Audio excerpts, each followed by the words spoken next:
Hello, this is Justin from EMR Shielding Solutions here to demonstrate for you the LATNEX HF-B3G high frequency meter.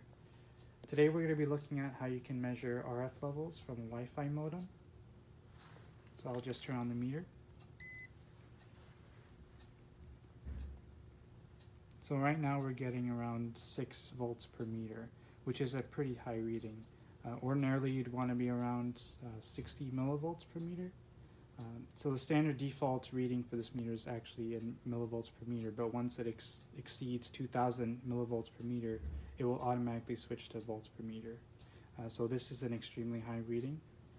There are also other unit displays you can cycle through. So we have milliamps per meter, milliwatts per meter square, microwatts per square centimeter. But for now we'll just stick with volts per meter. So if I unplug the Wi-Fi modem, you'll see the levels drop exponentially.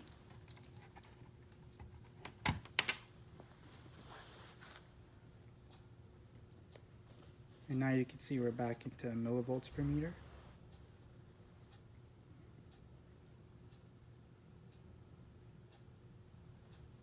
And now we're around 150 or 150 millivolts per meter, which is still not where we want to be. We want to be lower.